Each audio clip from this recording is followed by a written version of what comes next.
Shalom, selamat sore, selamat malam Bapak Ibu Saudara yang dikasihi Tuhan. Hari ini Selasa tanggal 5 Maret 2024 kita akan belajar bagian kebenaran firman Tuhan dalam pesan gembala ya, dan kiranya ini bisa menjadi berkat bagi kita semua. Mari kita awali dalam doa. Segala puji hormat syukur kami naikkan kehadirat-Mu ya Bapa. Kami bersyukur atas pemeliharaan dan penyertaan-Mu sepanjang hari, dan Engkau juga mencukupkan apa yang kami perlukan, dan secara jasmani kami tidak kurang satu apapun. Dan Bapa, tiba saatnya kami akan belajar sebagian kebenaran firman-Mu. Singkapkan kebenaran-kebenaran-Mu, biar ini akan menjadi berkat kekal bagi setiap kami yang mendengarnya. Terima kasih ya Bapa. Dalam nama Tuhan Yesus Kristus kami menyerahkan jalannya pemberitaan firman pada sore malam hari ini dalam tangan kuasa-Mu. Haleluya. Amin. Bapak Ibu Saudara dikasih Tuhan, sebagai orang percaya yang hidup di zaman kemurahan, Bapak Ibu Saudara dan saya tentu sudah diperkaya dengan Injil Kerajaan Allah. Ya, kita sudah banyak mendengar tentang kebenaran-kebenaran firman Tuhan yang khususnya tertulis di dalam kitab Perjanjian Baru. Ya, dan mestinya dengan pemahaman ini, ya, dengan semakin banyak kita mendengar firman Tuhan, khususnya dari Perjanjian Baru ini, ya, kita akan memiliki bingkai cara berpikir yang berbeda dengan umat Perjanjian Lama. Ya, jadi kerangka berpikir kita harus berbeda dengan umat Perjanjian Lama. Ya, ada poin-poin yang ditekankan di dalam kitab di dalam orang-orang Perjanjian Lama, tetapi di dalam PB, ya, ini penting, tetapi itu bukan sesuatu yang ditekankan. Ya, kalau orang-orang Perjanjian Lama, ya, yang mempercayai Taurat sebagai satu-satunya kitab yang menjadi pegangan hidup mereka diarahkan untuk bisa hidup menurut standar yang ditentukan oleh hukum, ya, hukum yang harus dijalankan bagi mereka yang hidup di zaman PL, Perjanjian Lama. Ya, kalau kita lihat di literatur itu ada 613 peraturan atau hukum yang harus mereka pahami, dan mereka harus, ya, bukan hanya memahami tapi harus bisa mengenakan dalam hidup mereka sehari-hari. Ya, jadi jumlahnya udah fix, ada 613 hukum yang harus mereka pahami, yang harus mereka mengerti, dan itu yang akan menuntun perjalanan hidup mereka, sehingga mereka diharapkan secara moral umum mereka akan bisa menjadi orang baik. Ya, jadi standar moralnya mereka tetap bisa menjadi orang baik. Tetapi Bapak Ibu Saudara, yang membedakan bagi kita umat yang hidup di zaman kemurahan yang diperkaya oleh Injil, hidup kita tidak dibelenggu oleh hukum-hukum itu. Ya, tidak dibelenggu, kita harus hafal hukum itu, harus ngelotok, ya, dan mengenakan itu dalam hidupnya. Enggak. Tapi kita lebih diarahkan. Ya, kita diarahkan bagaimana Bapak Ibu Saudara menjadi orang-orang yang mengerti kehendak Tuhan. Nah, ini bedanya. Ya, ini bedanya. Kalau mereka bisa menghafal, memahami 613 hukum yang harus mereka taati, ya, untuk bisa menggelar hidup, ya, di zaman PL itu, mereka tidak perlu bersentuhan dengan Tuhan. Ya, mereka cukup menghafal secara letterleks, ya tertulis itu 613 dihafal. ya pengenaannya di bagaimana ini, ya hukum ini pengenaannya seperti apa, mereka bisa dihafal dan mereka bisa dibimbing oleh imam. Ya, mereka tidak perlu bersentuhan dengan Tuhan, mereka tidak perlu bersentuhan dengan Elohim Yahweh. Nah, ini yang berbeda dengan Bapak Ibu Saudara dan saya yang hidup di zaman kemurahan ini. Kita tidak dipagari oleh hukum-hukum itu, tetapi kita diatur. Kita harus bisa mengerti, memahami isi hati Tuhan, yang akhirnya kita bisa tahu kehendak Tuhan dalam hidup kita itu apa, yang itu harus kita lakukan. Nah, untuk tahu kehendak Tuhan, kita harus bersentuhan dengan Tuhan. Ya, kita harus bersentuhan, kita harus membangun mesbah, membangun intimasi. Ya, kita membangun kedekatan. Ya, yang seringkali yang pernah saya katakan, bagaimana hidup kita melekat erat dengan Tuhan, yang sampai kita tahu apa yang Tuhan inginkan dan apa yang Tuhan tidak inginkan. Ya. Tetapi kalau umat perjanjian lama, mereka hanya diarahkan untuk yang ini haram, yang ini halal, yang ini boleh dilakukan, yang itu tidak boleh dilakukan. Yang ini harus begini, yang itu harus begitu. Ya, jadi hukum, sudah ada tatanan hukum itu. Ya, itu yang membuat kita tidak bertumbuh. Nah, kalau kita mengikuti pola pikir seperti ini, nanti ada saatnya kita mentok. Ya, kalau kita sudah hafal, kita sudah katam istilahnya, memahami 613 hukum itu, hukum kehidupan untuk perjanjian lama itu, kita ya sudah seperti mentok. Tetapi kalau kita diarahkan untuk mengerti kehendak Tuhan yang harus kita lakukan, itu tidak ada habisnya. Iya, tidak ada habisnya. Pagi ini, hari ini Tuhan menghendaki apa yang kita lakukan. Ya, Roh Kudus berbicara seperti apa yang Tuhan inginkan untuk kita lakukan. Besok beda lagi. Ya, lusa beda lagi. Jadi setiap hari itu selalu ada pesan Tuhan yang mestinya bisa kita tangkap, yang itu harus kita lakukan. Ya, makanya orang percaya itu untuk ukurannya itu jelas. Ya, kalau orang di luar orang Kristen kan ukurannya mereka juga sama seperti umat perjanjian lama, mentaati hukum, mana yang haram, mana yang halal, mana yang boleh, mana yang tidak boleh. Nah, nanti kalau memang sudah dia patuh melakukan itu, dia masuk surga. Ya, dia tidak dibuang ke api kekal. Tetapi kalau kita berbeda, seperti dikatakan dalam Injil Matius pasal 7 mulai ayat 21 sampai 23, bukan orang yang berseru Tuhan, Tuhan yang akan masuk dalam kerajaan surga, tetapi mereka yang melakukan kehendak.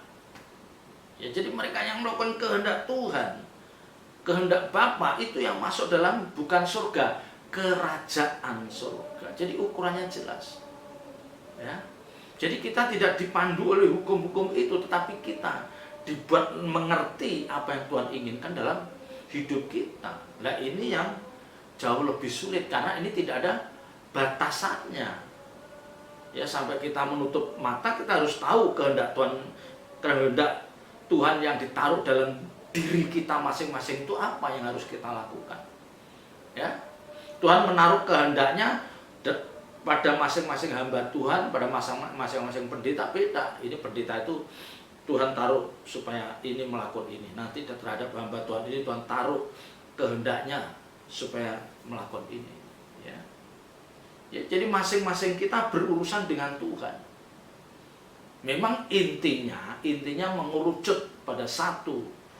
Ya, bagaimana kita bisa menyelamatkan banyak orang. Intinya mengerucut bagaimana kita bisa menyelamatkan sebanyak mungkin orang yang bisa kita selamatkan. Intinya itu. Tapi yang untuk membuat orang lain bisa menuju proses keselamatan dan bisa diselamatkan, itu kan pernik-perniknya banyak. Kita mungkin ketemu orang yang rusak moralnya, kita mesti dandanin dulu. Kita ajar mereka hidup tertib. Ya, diarahkan untuk harus memiliki standar moral umum, dia harus benar. Kalau udah itu, dia diarahkan untuk membangun intimasi dengan Tuhan. Ya, ada tahapnya. Ada orang yang setia melayani Tuhan, dipakai Tuhan luar biasa, tetapi dia lemah terhadap misalnya wanita, lemah terhadap perempuan. Bisa. Nanti ada orang yang wah ini cakep mengajar ini, tapi lemah terhadap uang. Ya, kan kita tidak tahu, masing-masing kita punya kelemahan. Ya, nanti ada yang terhadap wanita tidak lemah, terhadap uang tidak lemah, tapi dia lemah terhadap apa? Keangkuhan hidup, ambisi besar untuk jadi pemimpin, untuk menjadi orang yang lebih hebat dari yang lain. Ya, yang Alkitab katakan keinginan mata, keinginan daging, dan keangkuhan hidup. 3 hal ini yang seringkali menjerat orang percaya. Keinginan mata itu berbicara tentang bagaimana kita seperti orang hedonisme yang ada barang branded pengen beli, ada ini pengen beli, pengen pergi ke sana. Jadi banyak keinginan dari mata itu, banyak dia ingin menuruti keinginan mata. Keinginan daging, bagaimana dia memuaskan, wah pokoknya kalau lihat kuliner tuh mau di luar negeri pun dia kejar. Wah makan enak di sana, keinginan daging. Keinginan daging juga meliputi apa? Masalah seks. Ya, nah, keangkuhan hidup ini berbicara tentang banyak orang-orang yang ambisi. Dia pengen menjadi orang yang dipandang lebih hebat dari yang lain. Ya. Yang akhirnya dengan caranya dia bisa menjelek-jelekan orang lain, memfitnah orang lain supaya dia kelihatan lebih hebat. Ya, lebih pantas untuk dihormati, dihargai. Ini keangkuhan hidup. 3 hal ini yang seringkali menjerat kita. Ya. Itu makanya kalau orang perjanjian baru itu kita tidak membangun intimasi dengan Tuhan, tidak bisa. Kita harus terus membangun intimasi, kedekatan dengan Tuhan, itu wajib. Nah, kalau perjanjian lama asal kita hafal 613 peraturan atau hukum itu udah cukup. Kita dianggap sudah orang yang mengerti. Tinggal kita mau melaksanakan atau tidak. Ya, karena standarnya beda. Ya, jadi kerangka berpikir kita harus seperti umat perjanjian baru yang kita sudah diperkaya dengan Injil, yang kita terus diarahkan bagaimana kita mengerti kehendak Tuhan yang taruh dalam hidup kita dan melakukannya. Dan ini tidak mudah. Ingat, ini tidak mudah. Saya harus mengatakan, menandaskan bahwa mengerti, melakukan kehendak Tuhan dalam hidup kita itu tidak mudah, dan banyak orang percaya gagal. Ya, jangankan melakukan, mengerti kehendak Tuhan dalam hidup kita, tidak semua orang tahu. Ya. Karena kehendak Tuhan itu bukan sesuatu yang remeh-temeh. Ya, bukan barang murahan. Yang pernah saya katakan, seorang presiden, pimpinan negara tertinggi itu tidak akan ngomong kepada sembarang orang yang pantas diajak ngomong. Ngerti? Ya, dia memilih para menteri, pembantu-pembantu yang bisa dipercaya itu melewat seleksi ketat. Keluarganya gimana, basic pendidikannya gimana, track recordnya gimana, ya, belum nanti moralnya gimana. Ada pemimpin yang memilih pembantu, memilih para menteri, dia mempertimbangkan faktor moralitas, keluarganya baik-baik, itu jadi pertimbangan. Kalau udah misal baru dia dipanggil, baru bisa dijak diskusi, dijak ngomong. Jadi presiden pun tidak ngomong dengan orang pinggir jalan. Ya bisa saja sih ngomong dengan orang pinggir jalan atau rakyat biasa, tapi materi omongannya itu hanya yang ringan-ringan saja. Tetapi untuk menerjemahkan apa yang dipikirkan dalam otak presiden dan melaksanakan ya di lapangan itu, dia cari orang yang benar-benar dianggap mampu dan bisa dipercayai. Itu seorang presiden, kepala negara, apalagi Tuhan. Ya, jadi kalau ada orang percaya, wah gemblelengan ini seperti seolah-olah masuk surga itu gampang, saya sedih. Apakah kamu udah ngerti kehendak Tuhan yang ditaruh dalam hidupmu? Dan apakah kamu sanggup melakukan? Karena biasanya kehendak Tuhan itu tidak mudah dilakukan. Itu menjadi tantangan tersendiri. Itu perlu keberanian, perlu nekat. Ya. Jadi kalau kerangka berpikir kita masih seperti umat perjanjian lama, kita jangan berharap kita akan mengerti kehendak Tuhan. Maka saya bisa memahami apa yang dikatakan dalam Injil Lukas pasal 5. Ya. Injil Lukas pasal 5 ayat yang ke-37. Injil Lukas pasal 5 ayat ke-37. Demikian juga tidak seorang pun mengisikan anggur yang baru ke dalam kantong kulit yang tua. Karena jika demikian, anggur yang baru ini akan mengoyakkan kantong itu, dan anggur itu akan terbuang dan kantong itu pun hancur. Tapi anggur yang baru harus disimpan dalam kantong yang baru. Ya. Ini bicara anggur. Anggur itu berbicara tentang berkat Tuhan yang selalu siap dicurahkan pada Bapak Ibu Saudara dan saya orang percaya. Ya, karena kitab Ratapan katakan selalu baru, berkatmu selalu baru tiap pagi. Ya, selalu baru tiap pagi berkat Tuhan itu. Yang itu harus bisa kita tangkap. Kalau kita masih punya kerangka berpikir umat perjanjian lama, kita seperti apa itu? Kantong kulit yang tua. Karena kerangka berpikir kita tidak matching. Tuhan mau memberikan berkat, mau memberikan pewahyuan-pewahyuan, Tuhan lihat, waduh, kamu cara berpikirnya masih begitu ya. Percuma. Ya, aku tidak bisa ngomong dengan kamu karena cara berpikirmu masih seperti itu. Ya, cara berpikirmu masih seperti itu. Ya, Tuhan tidak bisa ngomong dengan orang-orang seperti itu. Ya. Nah, ini yang harus menjadi perhatian kita, Bapak Ibu Saudara. Ya, itu yang menjadi perhatian kita. Yang tadi saya katakan di dalam Ratapan 3, Ratapan 3 ayat 22. Ya, Ratapan 3 ayat 22. Tak berkesudahan kasih setia Tuhan, tak habis-habisnya rahmatnya, selalu baru tiap pagi, besar kesetiaan. Ya, dikatakan tak berkesudahan kasih setia Tuhan, tak habis-habisnya rahmatnya, selalu baru tiap pagi, besar kesetiaan. Ini berbicara tentang berkat rohani yang Tuhan sudah siapkan untuk dilimpahkan kepada Bapak Ibu Saudara dan saya. Tetapi Tuhan juga melihat apa? Kapasitas kita. Ya. Tuhan melihat kapasitas kita, pantas gak orang ini dipercayai? Bisa gak orang ini dipercayai? Ya. Kalau kerangka berpikir kita masih seperti umat perjanjian lama, ya, yang kalau mempersembahkan sesuatu itu selalu mengharapkan imbalannya, ya kan? Kalau umat perjanjian lama mempersembahkan supaya nanti kita diberkati, waduh, salah itu. Ya, salah, itu berbeda jauh. Kerangka berpikir kita tidak seperti itu. Ya, kan, mata ganti mata, gigi ganti gigi. Ya, kita diajari tidak seperti itu. Injil itu tidak pernah mengajarkan sesuatu yang barbar, yang brutal. Tidak. Kita diajarkan sesuatu yang sangat priayi.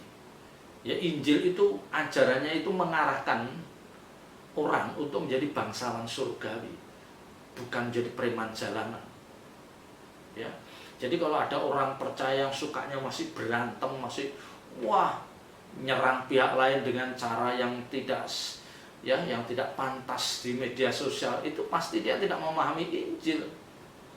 Ya, dia tidak memahami Injil. Jangan mereka berkedok seperti meluruskan ajaran, jangan. Kita harus punya pegangan. Kalau apa yang diajarkan orang itu bukan dari Tuhan, mereka akan hilang. Tapi kalau itu dari Tuhan, usaha bagaimanapun manusia itu tidak bisa menghentikan, karena ajarannya itu dari Tuhan. Itu kuncinya.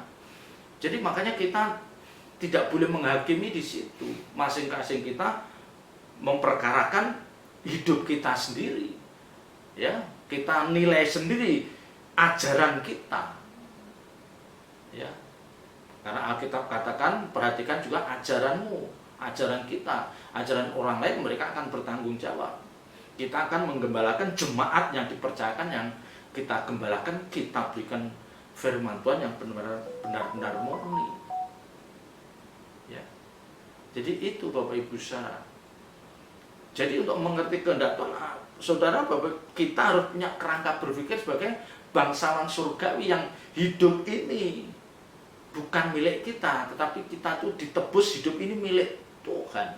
Kan beda jauh dengan umat perjanjian lama yang masih menghargakan berkat-berkat jasmani, kelimpahan susu dan madu. Kita sudah tidak seperti itu.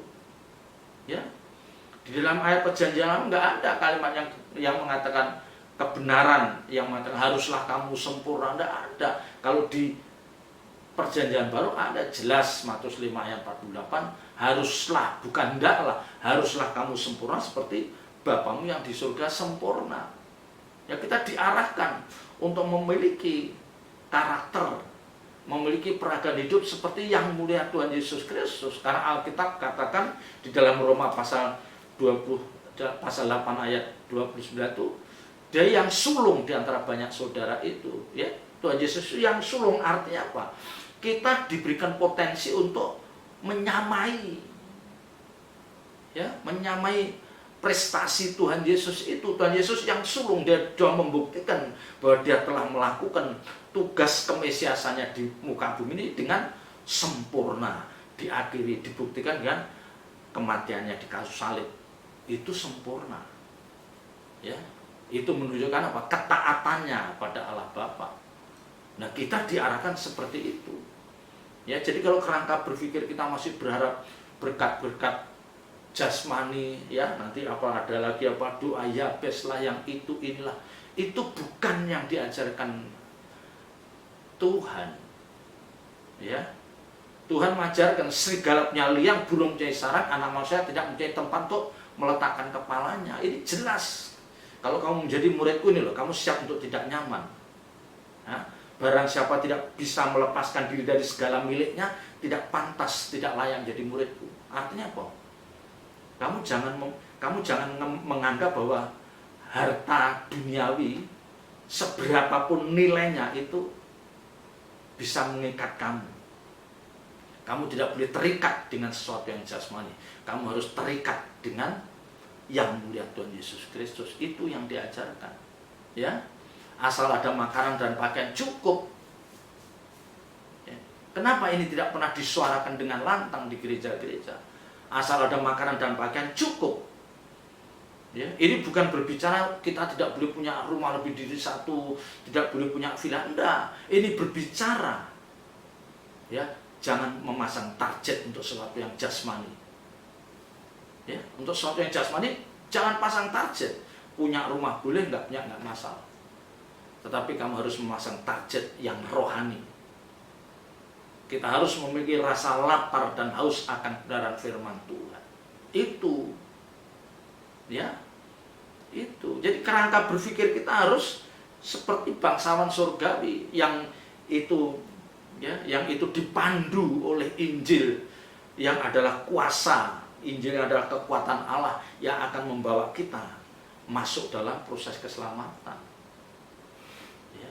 Jadi ini Bapak Ibu saudara, kita jangan seperti kantong kulit yang tua itu, yang tidak siap menerima berkat. Ini berbicara tentang kerangka berpikir kita yang tidak matching dengan yang diinginkan Tuhan. Tuhan selalu siapkan berkat-berkat bagi kita, selalu baru tiap pagi.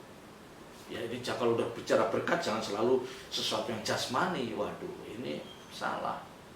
Berkat itu bisa hikmat, pewahyuan, pimpinan Roh Kudus. Itu semua hikmat yang akan membuat kita menjalani hidup ini dengan nyaris sempurna.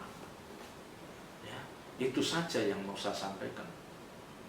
Ya, jadi mari kita punya kerangka berpikir sebagai umat tebusan, yang kita bukan milik kita lagi, tetapi Kristus yang memiliki hidup kita.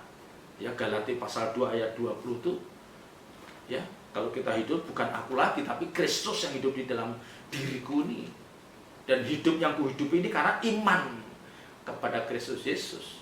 Iman di sini berbicara tentang penurutan akan kehendak Dia. Nah, ini Bapak Ibu saudara. Dan di sini kita perlu berjuang. Kita perlu berjuang dan kita harus semakin mendekatkan diri, membangun intimasi dengan Tuhan hari pas hari. selamat berjuang dan berkati. Bapa di surga, meteraikan firman dalam setiap hati kami dan ajar kami melakukannya dengan penuh tanggung jawab, dan kiranya Roh Kudus terus memimpin kami semua. Dalam nama Tuhan Yesus Kristus kami berdoa, haleluya, amin.